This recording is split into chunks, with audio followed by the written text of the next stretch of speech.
హల్లెలూయా ఆ వచ్చేటువంటి వరుని కొరకు సిద్ధపాటు కలిగి హల్లెలూయా సౌందర్యం వచ్చే వరకు ఏ లోపము లేకుండా హల్లెలూయా కీర్తన 96 ఆ 7వ వచనం ప్రకారంగా పరిశుద్ధాత్మ అలంకరణ వచ్చేటువంటి దాకా చెల్లెకు సౌందర్య విషయంలో జాగ్రత్త తీసుకోవాలి. హల్లెలూయా.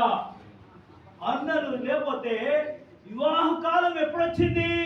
ఆయన రెండవ రాకడ సమయమున భూ అని బూర ఊస్తే ఎత్తబడేటువంటి వారికి హల్లెలూయా వారికి సౌందర్యం రావాలంటే మనం ఈ లోకములో ఉన్నప్పుడే ప్రార్థన ఉపవాసము దేవుని యొక్క సన్నిధి సహవాసము ద్వారా కన్నీటి ద్వారా రోజు రోజు శ్రమలు నిందలు అవమానముల ద్వారా కొట్టబడినప్పుడే ఈ సౌందర్యం వస్తుంది.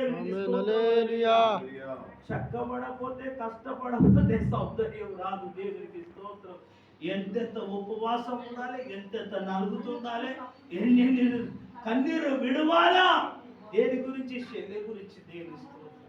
చెల్లెకు సౌందర్యం రావాలంటే అన్నల ప్రయాసము పెంచి పెద్ద చేసి ఇరుగు పొరుగు వారిని కాకుండా వేరే వాళ్ళను ఆకర్షింపకుండా హల్లెలూయా జాగ్రత్త తీసుకొని దాన్ని పెంచి పెద్ద చేసి హల్లెలూయా వచ్చేటువంటి వరుని కొరకు ఏం చేయాలి?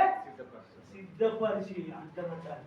అప్పుడు ఏమవుతుందంటే ఈ యొక్క ఉపవాసము నరగొట్టబడుతూ మనం